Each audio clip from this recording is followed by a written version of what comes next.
प्रिय विद्यार्थियों, देव classes YouTube channel पर मैं डॉक्टर राकेश मैथ की ओर से आप सभी का बहुत बहुत अभिनंदन।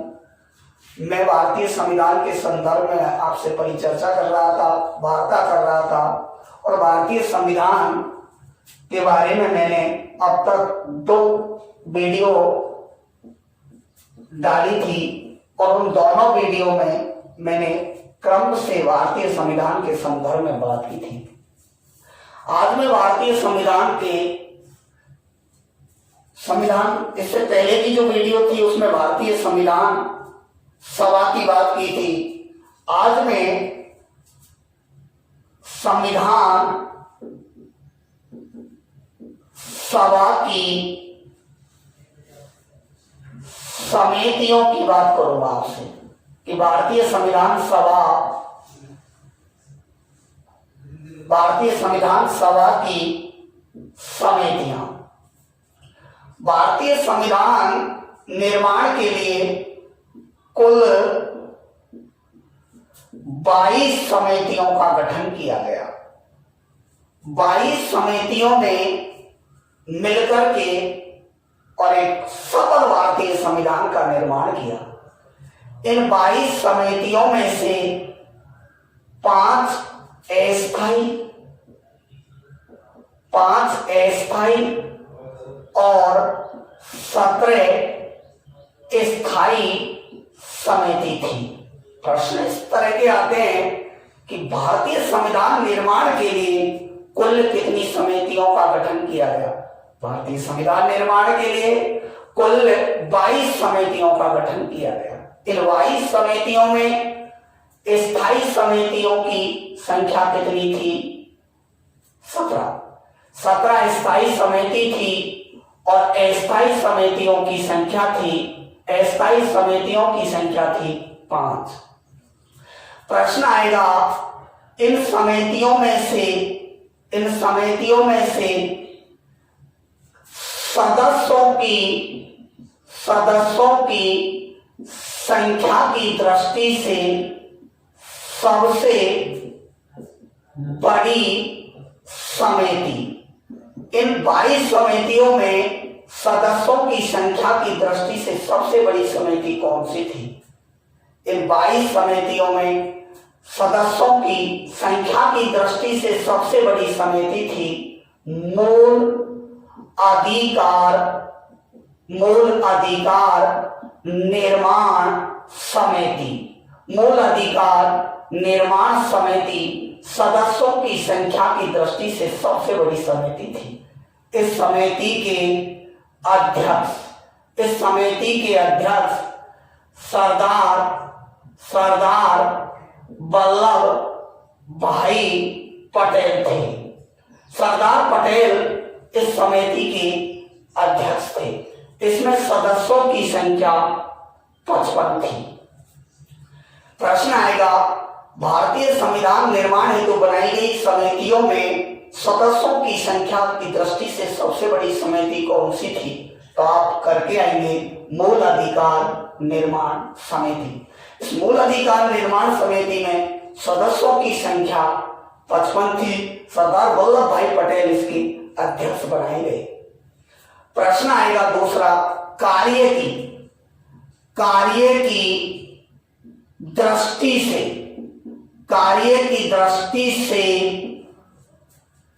सबसे महत्वपूर्ण समिति, इन 22 समितियों में कार्य की दृष्टि से सबसे महत्वपूर्ण समिति कौन सी थी? कार्य की दृष्टि से सबसे महत्वपूर्ण समिति थी प्रारूप समिति। कौन सी थी? प्रारूप समिति। प्रश्न आते हैं भारतीय संविधान निर्माण हेतु संविधान सभा ने कुल कितनी समितियों का गठन किया? कुल 22 समितियों ने भारत का संविधान का निर्माण किया। इनमें से 5 अस्थायी 17 स्थायी समिति थी। इन समितियों में सदस्यों की संख्या की दृष्टि से पटेल की मूल अधिकार निर्माण समिति सबसे बड़ी समिति थी जिसमें 55 मेंबर्स थे। कार्य की दृष्टि से सबसे महत्वपूर्ण समिति थी वो थी प्रारूप समिति। आज मैं आपको इसी संदर्भ में प्रारूप समिति के संदर्भ में वार्ता करूंगा, बताऊंगा कि भारतीय संविधान निर्माण के लिए कार्य की दृष्टि से सबसे महत्वपूर्ण जो समिति थी प्रारूप समिति, उस प्रारूप समिति का गठन किस प्रकार हुआ। तो सबसे पहले प्रारूप समिति, अब प्रारूप समिति का गठन कब, क्यों, किस प्रकार किया गया वो मैं बता रहा हूं। सबसे पहले प्रारूप समिति पढ़ने से पहले आप एक बात का विशेष ध्यान रखेंगे, वो है भारतीय संविधान, भारतीय संविधान का प्रारूप, भारतीय संविधान का प्रारूप किसने तैयार किया। बड़ा अच्छा प्रश्न बनता है। सीधा ही मैंने कई बार इस संदर्भ में बड़े बड़े इंस्टीट्यूटों में, बड़ी बड़ी क्लासों में मैंने ये प्रश्न पूछा कि भारतीय संविधान का प्रारूप किसने तैयार किया, तो बच्चों की आवाज आती है डॉक्टर भीमराव अंबेडकर। गलत। आप कहेंगे सर ये गलत कैसे है। भारतीय संविधान का प्रारूप सर्वप्रथम बी.एन. राव ने तैयार किया, बेनेगल नरसिंह राव ने तैयार किया। आप कहेंगे सर हम तो अम्बेडकर पढ़ते आए, नहीं, आप संदर्भ को, पूरे सिद्धांत को समझिएगा। भारतीय संविधान का प्रारूप सर्वप्रथम बी.एन. राव ने तैयार किया, और इस प्रारूप में जो बी.एन. राव ने तैयार किया था, इस प्रारूप का इस प्रकार का ढांचा था, इस प्रकार का ढांचा था। इस प्रारूप समिति को मसौदा समिति भी कहते हैं, कई किताबों में इसका ये भी नाम आता है मसौदा समिति या प्रारूप समिति।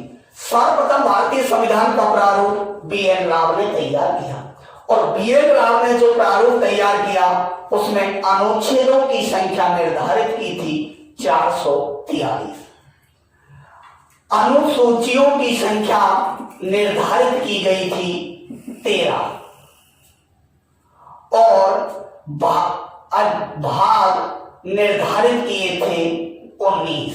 इस प्रकार का प्रारूप बी.एन. राव ने तैयार किया, और बी.एन. राव ने जो प्रारूप तैयार किया, इस प्रारूप की जांच के लिए एक प्रारूप परीक्षण समिति बनाई गई, और प्रारूप परीक्षण समिति के अध्यक्ष कौन थे।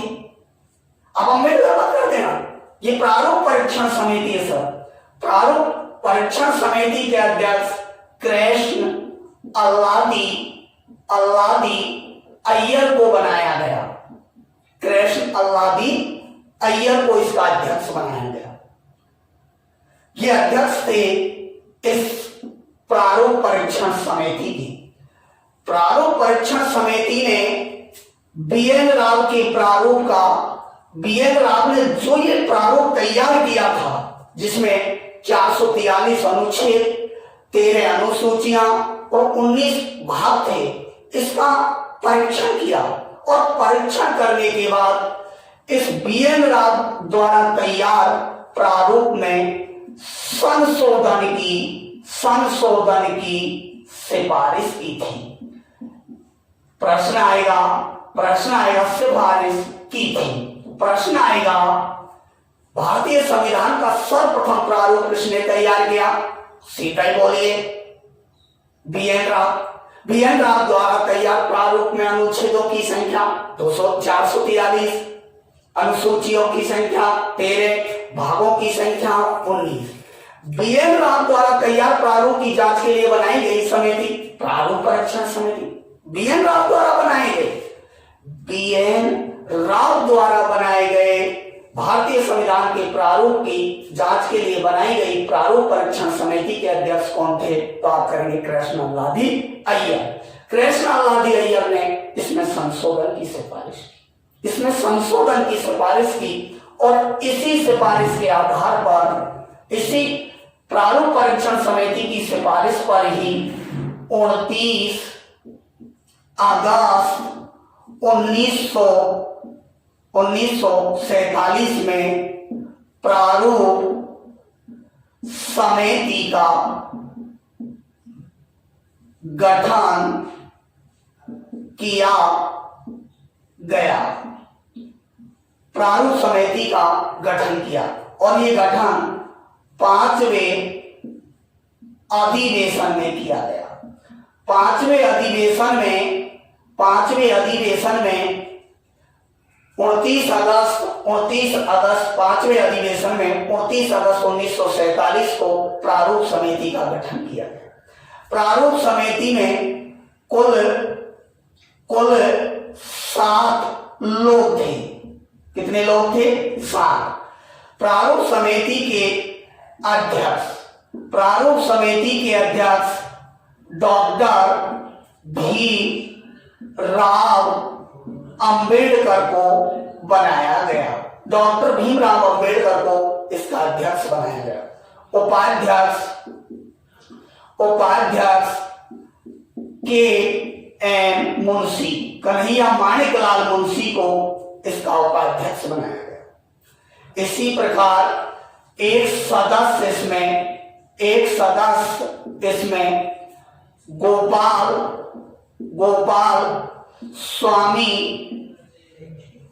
स्वामी आयंगर को बनाया गया। एक सदस्य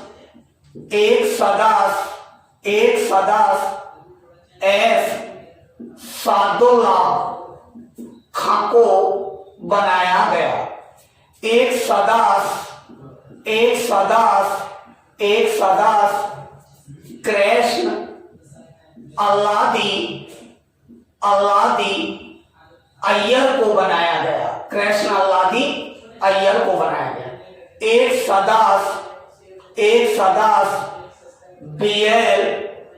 बीएल मित्र को बनाया गया और एक सदस्य डीपी खेतान, दया प्रसाद खेतान, डीपी खेतान को बनाया गया। इस प्रकार 1 2 3 4 5 सदस्य थे, एक उपाध्यक्ष था, एक अध्यक्ष। कुल 7 लोगों की एक समिति थी जिसे प्रारूप समिति कहते हैं। प्रारूप समिति के अध्यक्ष डॉक्टर भीमराव अंबेडकर थे। 5वें अधिवेशन में प्रारूप समिति का गठन हुआ। 29 अगस्त 1947 में प्रारूप समिति का गठन किया गया। प्रारूप समिति में कुल 7 लोग थे। इनमें एकमात्र कांग्रेसी थे। ये एकमात्र कांग्रेसी सदस्य थे। प्रश्न आएगा प्रारूप समिति में कुल कितने लोग थे? 7। इसमें कांग्रेसी सदस्य कितने थे? एकमात्र। के.एम. मुंशी एकमात्र कांग्रेसी सदस्य थे। प्रारूप समिति ने बी.एन. राव के प्रारूप में संशोधन किया और प्रारूप में संशोधन करके इस प्रारूप समिति ने 21 फरवरी 1948 में संशोधित संविधान का प्रारूप पेश कर दिया। प्रारूप समिति ने छठे अधिवेशन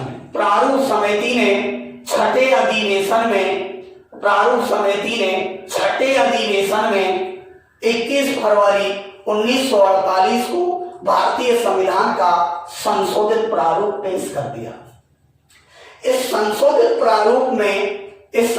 प्रारूप में अनुच्छेदों की संख्या 395 रखी गई।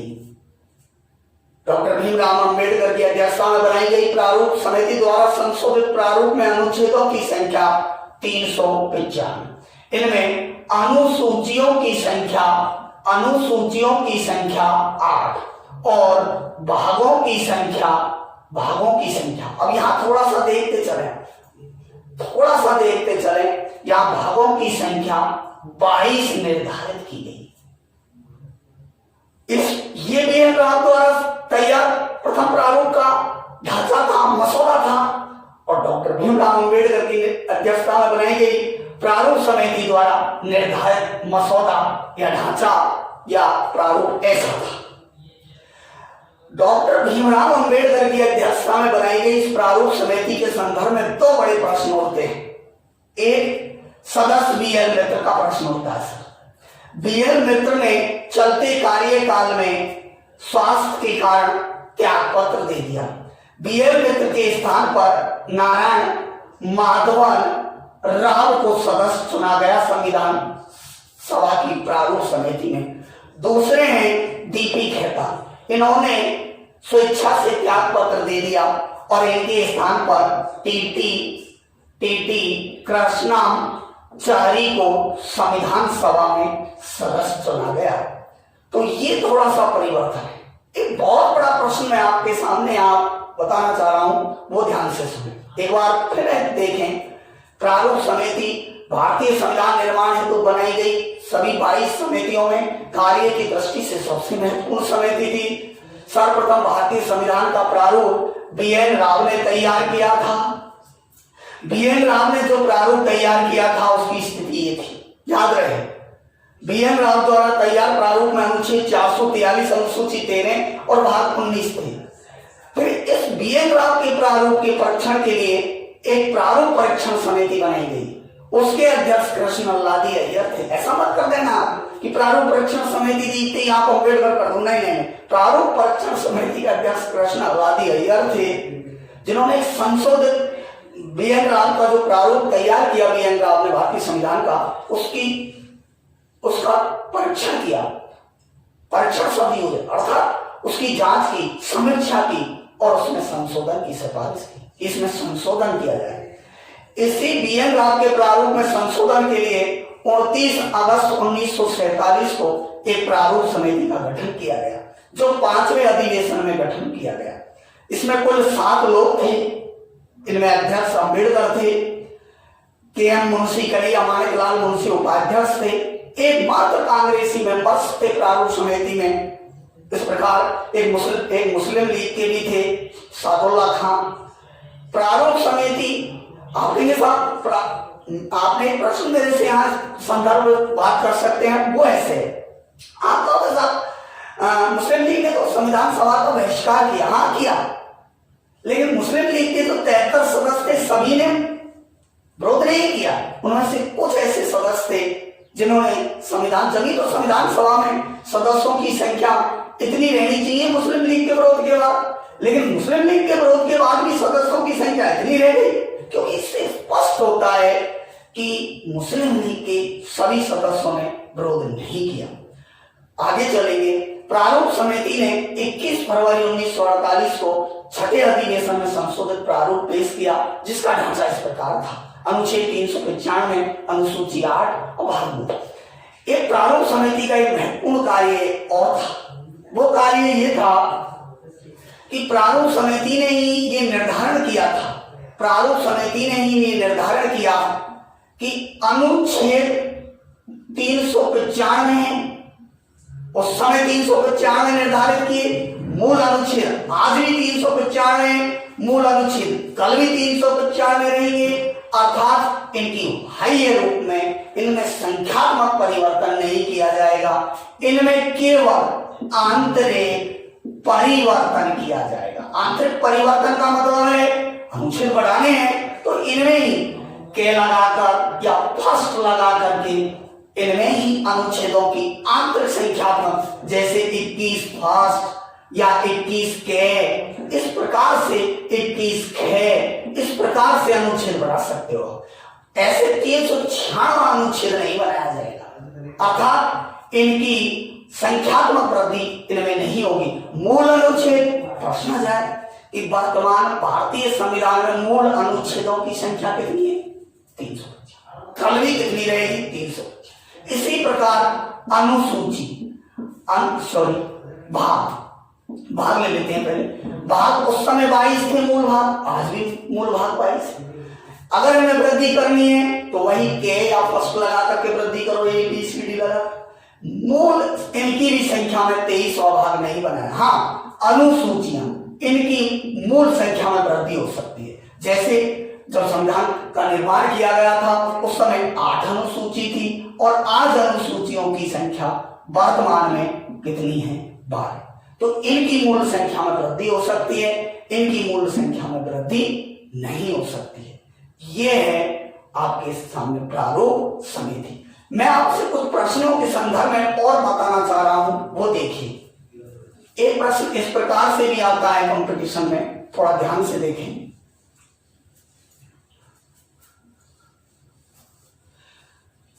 प्रारूप समिति और प्रारूप परीक्षण समिति, इसमें थोड़ा सा ध्यान रखेंगे। प्रारूप समिति के उपाध्यक्ष कौन थे? के.एम. मुंशी, और ये ही एकमात्र प्रारूप समिति में कांग्रेसी सदस्य थे। इधर देखिए सर, अब भारतीय संविधान सभा ने, भारतीय संविधान सभा ने एक बहुत बड़ा प्रश्न लागू होता है। देश के पहले राष्ट्रपति, देश के पहले राष्ट्रपति डॉक्टर राजेंद्र प्रसाद थे। बिहारी देश के पहले राष्ट्रपति डॉक्टर राजेंद्र प्रसाद थे।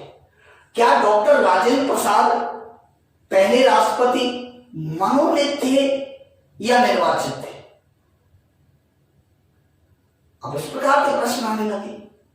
देश के पहले राष्ट्रपति डॉक्टर राजेंद्र प्रसाद ये निर्वाचित राष्ट्रपति थे। निर्वाचित राष्ट्रपति थे। निर्वाचित होने का कारण क्या है? निर्वाचित होने का कारण क्या है? निर्वाचित होने का कारण यह है, निर्वाचित होने का कारण यह है कि इनके चुनाव में संविधान सभा के सदस्यों ने भाग लिया था। संविधान सभा के सदस्यों ने भाग लिया, इसीलिए इनको निर्वाचित राष्ट्रपति माना जाता है। भारतीय संविधान के अनुच्छेद 380 के तहत इनकी भारतीय संविधान सभा के सदस्यों ने इनका निर्वाचन यानी चुनाव किया, इसलिए देश के पहले राष्ट्रपति निर्वाचित थे। कई बार इस प्रकार के प्रश्न आते हैं कि भारतीय संविधान का टाइटल क्या है? अनुच्छेद 393 के तहत भारतीय संविधान का शीर्षक है, भारतीय संविधान का टाइटल या शीर्षक है भारत का संविधान। ये बड़ा प्रश्न बनता है, भारतीय संविधान के किस अनुच्छेद में भारतीय संविधान का शीर्षक उल्लेखित है? अनुच्छेद 393 के तहत 93 में भारतीय संविधान का शीर्षक है, और भारतीय संविधान का शीर्षक है भारत का संविधान। भारतीय संविधान का शीर्षक क्या है? भारत का संविधान। ये किस अनुच्छेद में लिखा है? अनुच्छेद 393। अनुच्छेद 394 में क्या लिखा है? बड़े ध्यान से देखिए। अनुच्छेद 394 में ये लिखा गया कि 16 अनुच्छेद, कितने अनुच्छेद? 16 अनुच्छेद 26 नवंबर 1949 को लागू किए गए और शेष अनुच्छेद, इसी अनुच्छेद के शेष अनुच्छेद 26 जनवरी 1950 में लागू किए गए। प्रश्न आएगा, भारतीय संविधान के 26 नवंबर 1949 को 16 अनुच्छेद, कुछ किताबों में 15 है, वो गलत है, 15 गलत है, 16 करना है आपको। भारतीय संविधान के कितने अनुच्छेद 26 नवंबर 1949 को लागू किए गए? 16। किस अनुच्छेद के तहत भारतीय संविधान के 16 अनुच्छेद 26 नवंबर 1949 को लागू किए गए, तो वो है अनुच्छेद 394। और 394 में ही ये लिखा गया है कि शेष जितने भी अनुच्छेद है वो 26 जनवरी 1950 को लागू किए गए। अनुच्छेद 393 में भारतीय संविधान का शीर्षक है, अनुच्छेद 394 में भारतीय संविधान के बारे में ये कहा गया कि 16 अनुच्छेद 26 नवंबर 1949 को लागू किए जाएंगे, जबकि शेष अनुच्छेद 26 जनवरी 1950 को लागू किए जाएंगे। आगे इनके संदर्भ में आपको और बताऊंगा। एक प्रश्न यहां और बनता है, वो ध्यान से देखें। एक प्रश्न आता है कि 15 अगस्त 1947 को भारत स्वतंत्र या भारत को स्वतंत्रता प्राप्त हुई। 26 जनवरी को संविधान के बारे में एक गणराज्य बना भारत, स्वतंत्र राष्ट्र। 15 अगस्त 1947 को हमारा देश स्वतंत्र हुआ और स्वतंत्र भारत में जब तक भारत का और 26 जनवरी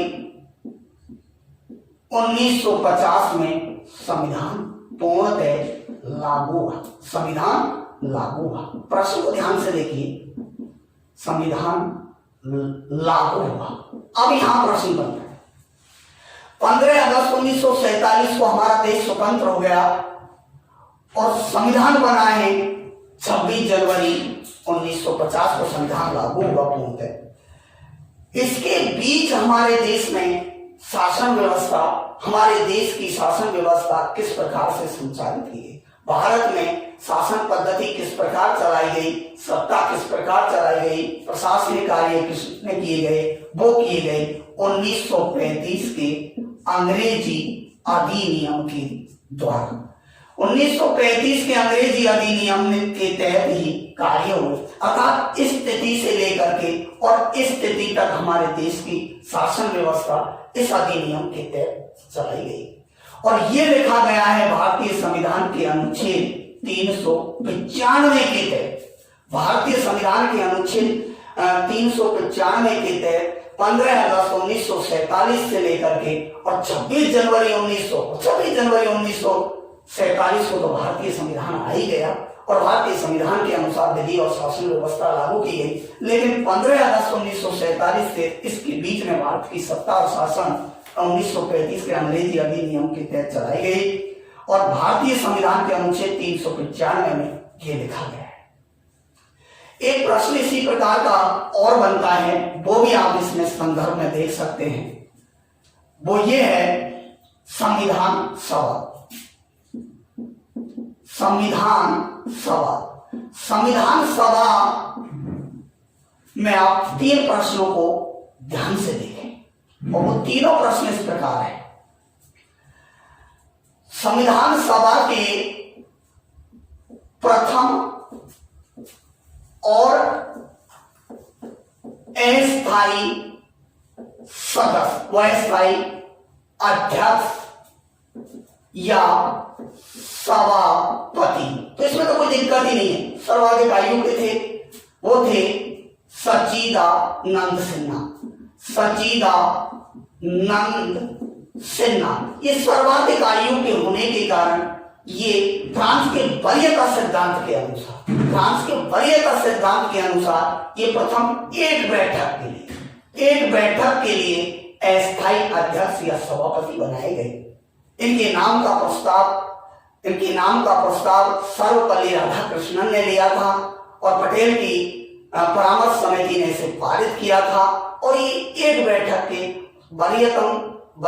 फ्रांस के वरीयता क्रम के आधार पर अधिक आयु के होने के कारण इनको एक बैठक का अस्थायी अध्यक्ष बना। ये फ्रांस के वरीयता क्रम के अनुसार, बहुत अच्छा प्रश्न, फ्रांस के वरीयता क्रम के अनुसार बनाया गया। दूसरे स्थायी अध्यक्ष, संविधान सभा के स्थायी अध्यक्ष या सभापति आप सबको पता है डॉक्टर राजेंद्र प्रसाद को बनाया गया।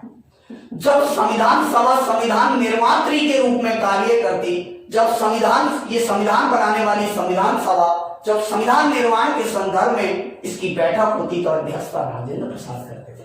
लेकिन मैंने आपको कहा था कि 15 अगस्त 1947 से लेकर और 26 जनवरी 1950 तक संविधान सभा ने ही भारत की शासन पद्धति को चलाया, क्योंकि कोई संसद नहीं थी, कोई किसी प्रकार की कोई व्यवस्था ऐसी संस्था नहीं थी। इसीलिए संविधान सभा ने ही इसके बीच देश की सत्ता या शासन व्यवस्था को चलाया था। जब संविधान सभा की भारत की सत्ता या शासन के लिए या शासन प्रशासन के लिए बैठक होती थी तो अध्यक्षता ये नहीं करते थे राजेंद्र प्रसाद। ये तो संविधान सभा की तभी अध्यक्षता करते थे तब जब संविधान सभा एक संविधान निर्माण के लिए ही कार्य करती थी। मावलकर गणेश वासुदेव मावलकर, ये जब संविधान सभा की देश की सत्ता या शासन के लिए बैठक होती थी तो अध्यक्षता गणेश वासुदेव करते थे। जब संविधान निर्माण के लिए संविधान सभा की बैठक होती तो अध्यक्षता राजेंद्र प्रसाद करते थे। प्रथम और अस्थायी अध्यक्ष सच्चिदानंद थे। तो बस ये आपको ध्यान रखना है कि वो जब ये पूछे कि संविधान निर्मात्री संविधान सभा की सत्ता या शासन के लिए बैठक होती थी तो अध्यक्षता कौन करते थे? गणेश वासुदेव। संविधान निर्माण के लिए डॉक्टर राजेंद्र प्रसाद। आज मैंने आपको प्रारूप समिति और कुछ महत्वपूर्ण प्रश्न बताए थे। इसी संदर्भ में आगे हम कल बात करेंगे भारतीय संविधान की प्रस्तावना। कल आपका बहुत महत्वपूर्ण टॉपिक आ रहा है और वो है भारतीय संविधान की प्रस्तावना को मैं 2 वीडियो में बनाऊंगा, क्योंकि बहुत बड़ा टॉपिक है जिससे बहुत अधिक प्रश्न आते हैं। सभी भर्ती पटवार, RP, rate, RAS, second grade सभी भर्तियों में महत्वपूर्ण प्रश्न आते हैं। इसलिए मैं कल आपसे इस संदर्भ में आगे बात करूंगा। आप सभी ने इस वीडियो को देखें, शेयर करें, लाइक करें। बहुत अधिक हमारा उत्साह बढ़ाने के लिए आप सब्सक्राइब करें चैनल को और लगातार क्रम से वीडियो सभी जितने भी हमारे और भी टीचर है, जैसे रीजनिंग वाले हैं, गुरुजी हैं, विक्की सर जी, डीएसजी है, मैथ वाले, सभी वीडियो आ रही हैं, उनको लगातार देखते रहें। घर बैठकर आराम से देखते रहें। आपको बहुत अच्छे प्रश्न, जैसे आज मैंने आपको प्रारूप समिति के संदर्भ में आप नोट करते जाए कॉपी में, पूरा वीडियो एंड तक देखें और महत्वपूर्ण प्रश्नों को अपने कॉपी में नोट करें। मैं डॉक्टर राकेश में इसी प्रकार आपको तमाम संविधान के आयामों पर परिचर्चा करता रहूंगा। धन्यवाद।